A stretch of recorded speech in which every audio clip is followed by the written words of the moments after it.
Okay, people. Hope everybody's having a beautiful morning on this snowy morning out here where we are. But let's talk about who attacked Jade Cargill and what would make more sense and what doesn't. Because I've heard several opinions so far. But let's look at it. One of the biggest things about professional wrestling is critical thinking is like non-existent.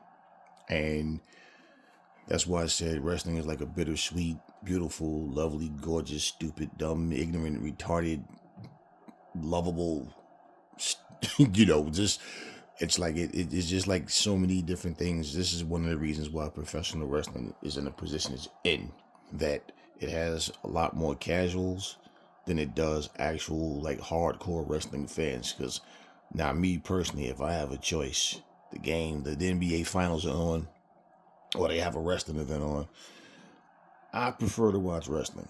Now, truthfully, wrestling has always taken a back seat to the NBA. Not even just the finals. Same with the NFL. Not even just playoff games, just regular season games. Whatever.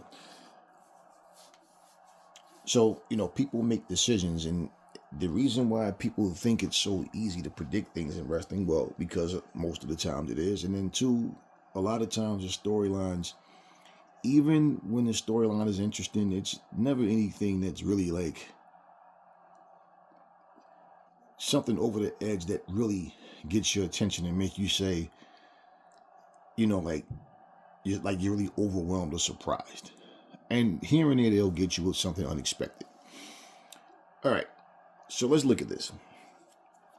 The majority of the people think that at first, people was saying it's Bayley. I bet you it's Bayley. Because if you remember, Bayley was trying to get the respect of Jade Cargill. And Bayley pretty much, no, I'm sorry, she was trying to get the respect of, pretty much the respect of Jade Cargill and Bianca, but mostly Bianca. Because Jade has never had any issues with Bayley, but being the partner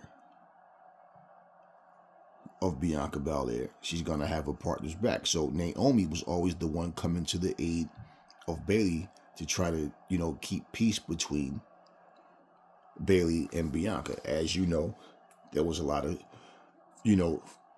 issues and feud and heat between Damage Control and Bianca Belair. And at this time, Naomi was in TNA. And pretty much, Jade, she had come from AEW, but she didn't hit the ring right away. She just made appearances here and there, just in front of the camera, saying pretty much nothing, or quick little 30-second promos she cut with Triple H, or, just her meeting Charlotte Flair and things like that. So she had no affiliation with anyone. Okay. But that was the first choice. Now looking into it, people started saying it was Naomi. Now, the way the story went, nobody's looking at Bianca Belair. Now I'm hearing it's Jordynne Grace. And I'm saying, okay, we don't know which direction they're going to go. But for it to make sense, okay, what I think would make the best sense, in my opinion, this is what I'm going to say. If you look at, let's eliminate Jordynne Grace first. Jordynne Grace, first of all, is still under contract with TNA. It hasn't expired yet. And even though a whole lot of people is expecting her to jump ship and come to the WWE, the fact that she's been in a WWE ring already, of course, on the NXT brand, what sense would that make? That she's coming to WWE, and before she even does that, she was the attacker of Jade Cargill. Like, I wouldn't even have to say anything else. And you all should have that feeling in your stomach like, yeah, that would be completely stupid when you think about it. What kind of storyline are you going to bring where, for one, that would mean Jade Cargill's still a face? Two, what happens now with the tag team titles? So you're going to just make Jade Cargill bow out gracefully and say, hey, you know what? Guess what? I lost. I mean, no, I didn't lose. I got attacked. You guys, won the titles, and she's going to be okay with that? That would be a weak storyline. Okay, let's look at this. You're gonna also, and also you're gonna. What's gonna happen when she fights, Jordan Grace? She's gonna beat Jade Cargill. So Jade Cargill takes a hiatus because she was attacked. Then she comes back just to lose. Then on the other hand, you're gonna bring Jordan Grace in just to have her lose her first big match.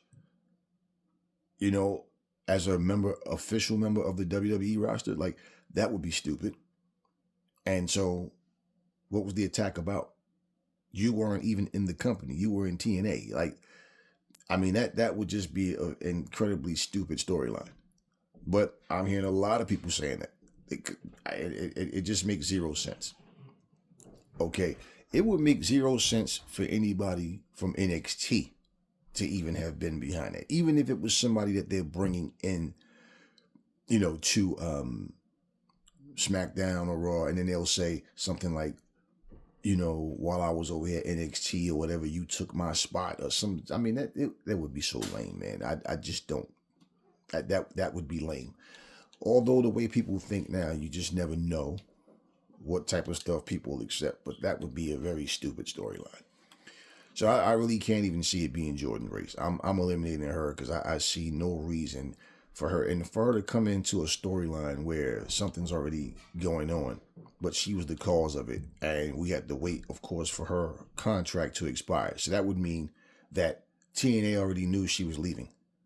So they're going to give her a Wrestler of the Year award to send her out with a bang to go over to WWE, and we were already setting up storylines with her. Well, what in return is WWE doing for TNA?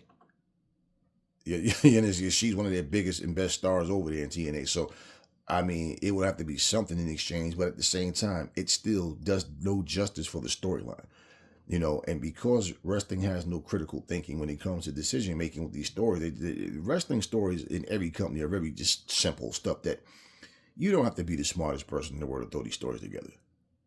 And that's one of the biggest issues with professional wrestling, man, period, as a whole, is that even when it's a good storyline, it's like, okay, because it's like, okay, this is good for what wrestling does. This is, okay, the storylines are just, they're just the same old recycled stuff over and over. Okay, but that would make no sense. Now, let's look at Naomi.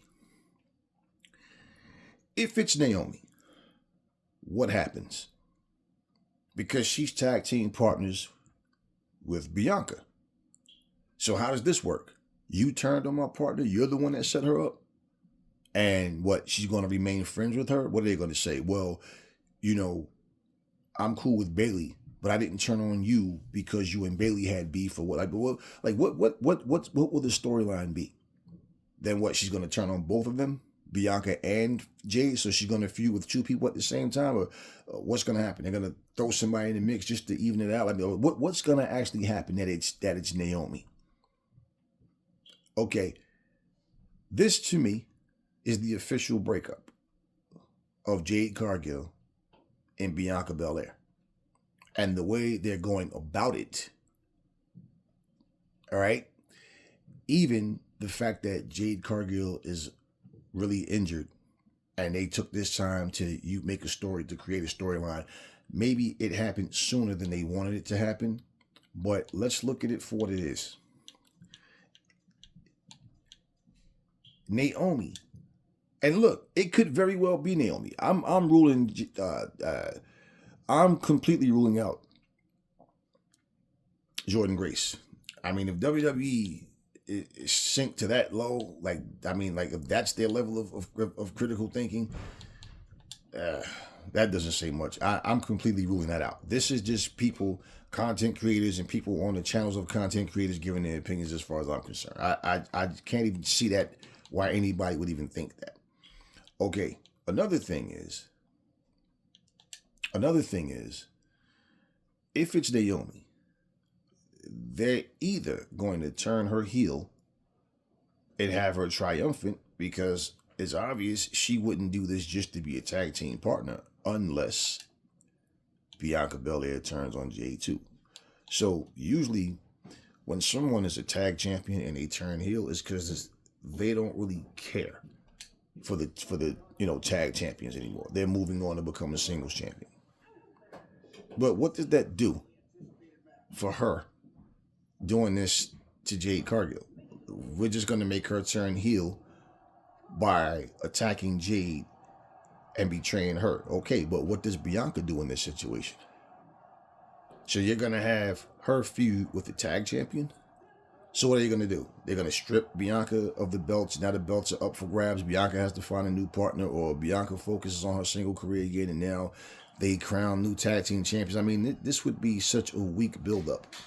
I don't see how anyone, unless they're just a mark, just a diehard mark of WWE, and say, "Oh, just accept it because the WWE did it," because it's nothing behind that, man. It's nothing behind that. I'm far from a dunce, so a lot of times it's different when you're talking to people that don't really use good thinking, good sound judgment, and to them, hell, I don't know, maybe Snoopy and Charlie Brown showing up in the WWE might satisfy some people. Who knows? But for me, I don't see that. And the thing is, it could be Naomi for all we know, right? People could be right, but what I'm saying is, look at the outcome. Because even, let's just say, for example, if Bianca turns on her, it's still a situation of, now, instead of them focusing on their tag team titles, Bianca is focusing on beefing with Jade. Naomi is focusing on beefing with Jade. You understand what I'm saying? Why you're going to have tag champions beefing with a single wrestler? Like, for what? So what are you going to do now? Go get another partner for Jade Cargill, and then they're going to come after Naomi and Bianca? I mean, it's not the same, man. And one thing that Jade hasn't had since she's been in WWE is a singles push. She's been affiliated with Jade right out the bat. So after the Royal Rumble situation, yeah, she's had a few singles matches, but no real singles push. Her and Bianca became an item right away. So for this, I feel like if Bianca, let's just say, for example, if Jade turned on Bianca, right, and said something like, "The whole time I was out, I didn't get a call from you," or whatever. That typical storyline that people do when they come back and attack someone. They always say the same thing. Not one phone call, blah, blah, blah, blah, blah. My kid asking, "Where were you? And where's Auntie such and such? Where's Uncle such and such? And I got to tell my kid, I don't know, because you didn't call." They do the same lame story. Wrestling, period, does this. And it's like, that would be so trash, man. Okay, and you'd think that, yeah, WWE is going to think differently from the fans. So I'm not focusing on what the fans believe, as far as, I don't know what's going to happen, but I'm just, let's look at the possibilities. If she attacked and turned on Bianca, would that make any sense? Because Jade was the one attacked. Or she's going to assume it was Bianca? Well, what happens when the truth comes out? Or does the truth never come out? Now, what would that do for the storyline? If she turned on Naomi, you understand? And it wasn't Naomi. Isn't the idea to get revenge on your attacker? So that would make no sense to turn her heel, right? What does that do? I got attacked, so now I'm going to turn heel and turn on everybody. Okay, so if she turned heel, what happened when she found out who attacked her? Then what? She just stay a heel? So that would make any sense? No sense. So to me, what would make sense, and what I'm leaving, for me looking at it, and I'm not saying that this is going to happen, but what makes sense out of all of this to me, out of all of it, is that Bianca Belair is the one that attacked Jade Cargill. And Bianca is going to be the one with the heel turn. Bianca is still talking about finding out who did what to Jade Cargill. Now, mind you, Nick Aldis, nobody else is making a big deal out of this, right? Nobody else. And to me, that's just like lame storytelling, because they should want to know who did it, right?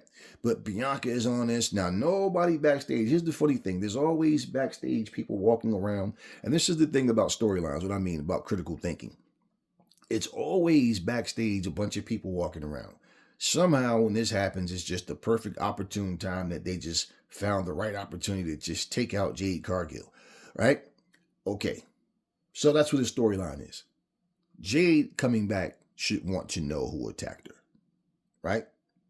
And what they'll probably do is show like some footage of, and I hope they don't do this, because it's like what you could have did this a long time ago, right?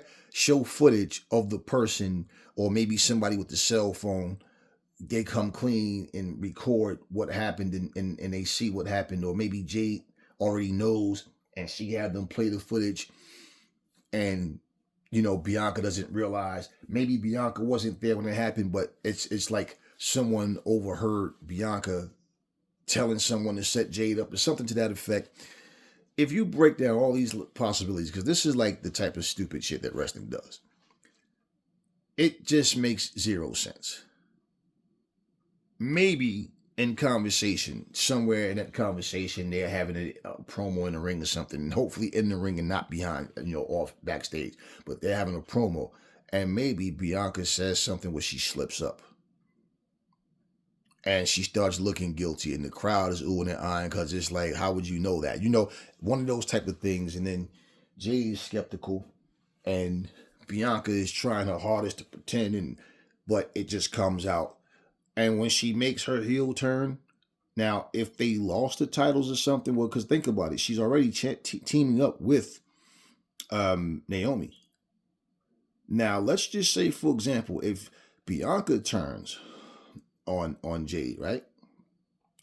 And let's say Naomi doesn't play neutral and she backs up Bianca. Let's just say, because if she goes heel, Bianca's not going to be a heel and then have her heel. I mean, Bayley was heel, but she was a face at this time when Naomi was taking her back.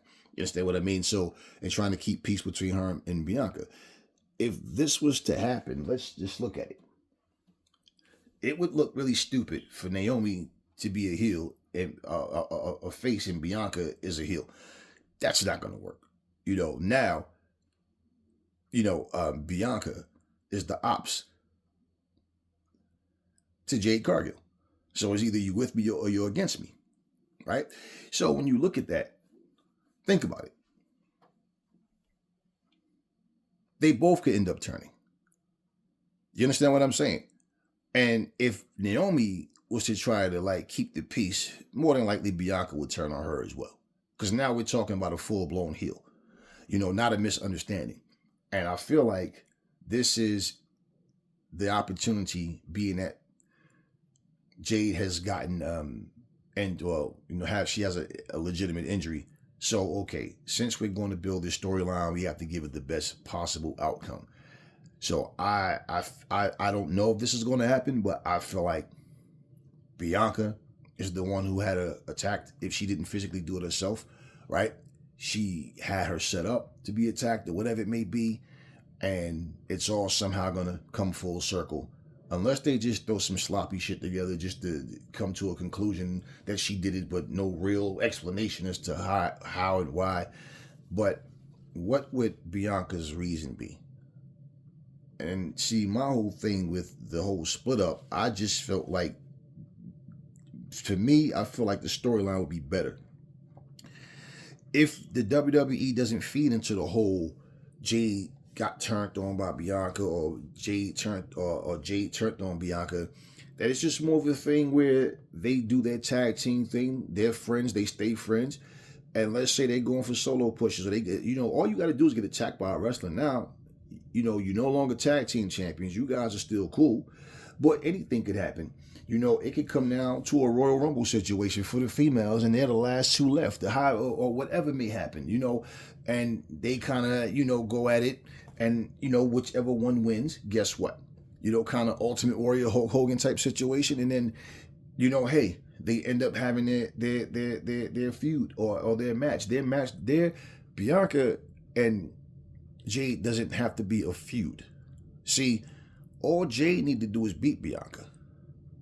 Bianca is already over. They're both over, but Bianca is far more established in the WWE than Jade is. So that's all she would need, is to beat Bianca. You understand what I mean? And it's like, okay, Jade is here. She's made that stamp already again because she's already tag team champion. You see, like when she had that little, all she did at Clashes at the Castle was she slipped off the top rope. And you had all these people going batshit crazy, talking about she need to pack her bags and leave. She's not good enough. She's not cut out. All this nonsense. Oh, Bianca's always carrying her in that same match. Pay attention. Those spine busters, those like slam spine busters that Bianca do are not always on point. And she could have easily injured her opponent.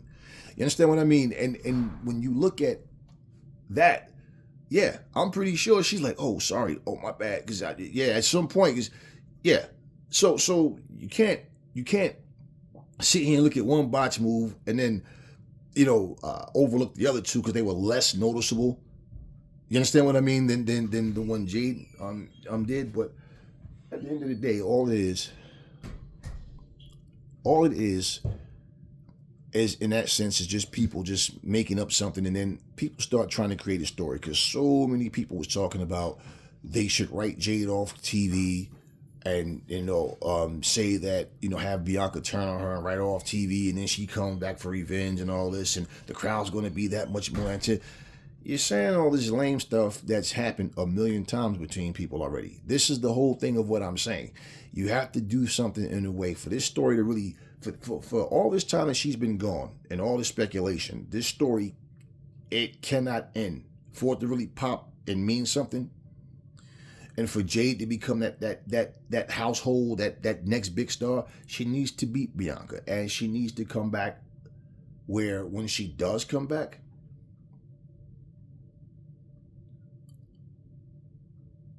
she comes back being strong, looking strong, not come back, like this whole who shot JR just keeps dragging on, and then she finally gets turned on to where it needs to happen though to the point where it doesn't look like, because think about it, what's going to happen when she comes back and now Naomi's a new partner? So because they made that move already, it can't drag on anymore. Now, had they just been stripped of the title, like, because, hey, you don't have a partner type of thing, and, okay, she's no longer champion, she still could have went through the whole, I'm still trying to find out who attacked Jade Cargill type of thing or whatever. But at the same time, that's not what's happening, right? So when you look at it, they put themselves, the WWE, in a position of this story for it to make sense. It's really gonna, and it might have been the whole point of pointing at Bianca the whole time. Who knows, right? But to me, that's what would make more sense, that it was Bianca.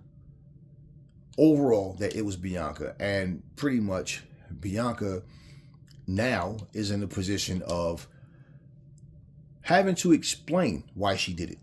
But it has to make sense. See, because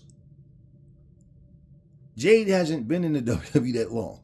What is she going to say? You walked in here trying to take my spot, or you want to be me so bad, or I took you under my wing, and like, what is she going to say? That's going to make sense. You see what I'm saying? This is why, for this to make sense, for it to really have a real impact, man. I mean, the crowd can ooh and ah based on, well, I thought it was such and such, right? But at the same time, you look at it and you think, all right, whoever it is, if it's somebody that we didn't expect, the story still has to make sense. But what does that do with Jade? If this is the way of separating, now let's say if this is the way of, because I believe this is the separation where Jade is going to get a singles push. But for that to be the case, okay, she has no problem with Bianca and her partner now, because they became champions. She held it down while she wasn't out. Okay, I'm not mad at you. I get it. But if it's someone that they didn't suspect, no one suspected this person, right? Not the fans, not the wrestlers, whatever. Just say, it's still weird. Why? Because deep down inside, it's like, okay, Trinity has Bianca's back, but you won those titles with Jade, man. You know what I'm saying? You won those titles with Jade Cargill. So for Jade to go her separate way in terms of her journey winning a singles title, I mean, what would make sense in that is if they formed a group and said, nah, look, Jade, just imagine this, Jade, me and you, we won these championships together. You got attacked. And I'd have been stripped, we'd have been stripped. Trinity stepped up, right? And she held her own. She got the pin for the win. And we were able to retain because of both of you, right? Are like my best friends or whatever. They form a little group together, not to like, copy anybody else, but they form their own little group. So now you got the three of them. So now whoever the attacker is, right? Whoever the person that did it, there's a feud between Jade and that person. Of course, Jade wants her get back. But at the same time, if they do it right and they do it smart, Jade wants her revenge. And if for them to have a group, that person probably will be a part of, some group or have someone to, help them. Hey, that's what the heels do, right? Where you could even set things up to where, they have 3-on-3, whatever, 2-on-2, however it's going to be. This is just things that we're looking at, possibilities. And this way, there's no separation from them, in terms of their friendship and them being, together on WWE TV. But because who attacked her has to be a heel, first of all. It's not going to be a face. And if that person was a face, they wouldn't be a face now. So this is why out of every option that I just said, it's either they stand together as a group and whoever the attacker was, okay, that person is the ops now. Jade is going to go get back at that person. But, and remember, nobody holds titles forever. Who knows when Jade will finally win a singles title? And no one says that Trinity and Bianca will be tag team champions at that time. So for me, that's the option that I would look at, other than it's Jade Cargill. I mean, it's Bianca Belair. And right now, that would be the more shocking of it all, because the role that Bianca's playing is still being face and, showing so much concern for Jade that people would be more overwhelmed that it's Bianca than anybody else. The only ooh and ah you get if it was somebody else that was unexpected would just be because it's a name that nobody thought about. But then when it sinks in and you think, how the hell does this make sense? And that's the point that I'm saying. To make the story make sense, you need somebody that fits that, the situation for happening and why it happened. But the only thing about Bianca is Bianca would have to just be on some jealousy. Like, you came here like trying to take my spot. I'm the EST here, blah, blah, blah, this, that. You something to that effect where she's just jealous. And that's pretty much like the type of lame shit that that wrestling do in general. Pretty much. And that's what it would come down to. She's jealous of, how fast Jade Cargill came up. She'll talk about how I went through NXT. I've been on SmackDown. I've been on Raw. And here you come out of nowhere. You wasn't even in this company. And you come here and you're trying to take my thunder. And that's pretty much where I would see them going if it's Bianca. But it makes more sense to be Bianca. But again, wrestling need to step up. They need to step up in wrestling and put more effort into storylines, because that's part of the reason why wrestling has so many casuals. Because for one, it's not a real sport. It's we know what it is, okay? It's sports entertainment, but storylines are at times, and you just go with it because it is what it is. And that's in every promotion. But at the end of the day, certain things are more tolerable. Certain things is more, all right, I can deal with that. Okay. Certain things you just look at like, all right, that was weird. But anyway, that's my take on it. And I feel like Bianca Belair, for it to make more sense to me, is the one. My number one go-to storyline would be she's jealous of Jade's come up, and she's the one who did what she did to Jade.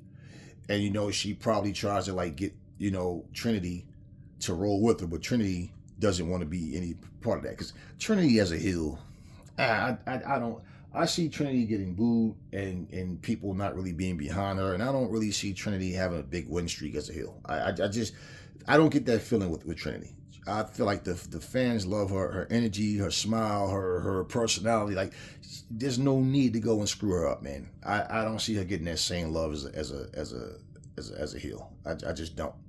I don't see her even having the same interest from the fans as a heel. I really don't. And my second would be that they form a group and they stand together, but they wind up finding out who the ops was. And the only thing, though, whoever the ops would be, it would have to be, like, again, like, how is this going to play out? Is this going to be a Black Scorpion moment versus Sting, where it ended up being Ric Flair after all that because they couldn't figure out the right person to,